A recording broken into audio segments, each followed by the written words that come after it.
ఇంకీరోజు అయితే 14వ తేదీ మే నెల 2024 మంగళవారం. ఇంకీరోజు మనం కలికిరి మార్కెట్లో టొమాటో రేట్లు ఏ విధంగా పారుతున్నాయి మనం ఏ వాళ్ళలో తెలుసుకుందామండి. ఆల్మోస్ట్ ఆల్ వేలం పాటలు అనేది కంప్లీట్ అయిపోయింది. దిగుమతులు ఇంచుమించు అదే దిగుమతులు వచ్చినా కూడా నేనైతే పోల్చుకున్న తర్వాత తగ్గింది. మరీ భారీ స్థాయిలో తగ్గలేదు, కానీ నేనైతే పోల్చుకున్న తర్వాత తగ్గింది. వేలం పాటలు నేను కొంచెం స్లోగానే జరుగుతున్నాయి. ధరల విషయానికి వస్తే పొడికాయలు, మచ్చికాయలు, గోలి ఉండకాయలు, విటమిన్ ఐస్, ఈ సెకండ్ రేకింగ్ క్వాలిటీలు కాస్త క్వాలిటీ ఉండే కాయలు మాత్రం మీకు సింపుల్గా సూట్గా చెప్పేస్తాను, అంటే సోది అయితే అవసరం లేదు. ఈ పొడికాయలు ఈ వీళ్ళతో వేస్తే సెకండ్ క్వాలిటీలు కాస్త క్వాలిటీ ఉండే కాయలు మాత్రం 90 ఇంకా ప్రారంభమై 90, 100, 110, 120, 130, 140, 150, 160 రూపాయల వరకు అయితే సెకండ్ రేకింగ్ క్వాలిటీతో అవుతుంది. ఇంకా కలికిరి మార్కెట్లో యాక్షన్ పూర్తి సమయానికి 160 రూపాయలు కట్టిన ఇంకా ప్రారంభమై 170, 180, 190, 200, 10, 20, 30, 230 రూపాయల వరకు అయితే కలికిరి మార్కెట్ టాప్ అయితే జరిగింది.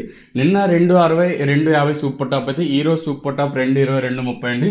దిగుమతులు అయితే పెరగలేదు, కానీ నేటితో పోల్చుకుంటే వేలం పాటలు కొంచెం స్లోగానే జరుగుతున్నాయి. సో ప్రస్తుతానికి ఉన్నదైతే 220, 230, 210, 190, 200 ఇలా అయితే సూపర్ టాప్ అయితే పడ్డాయండి. ఇదండి ఇన్ఫర్మేషన్ కలికిరి మార్కెట్ని. ఇంకా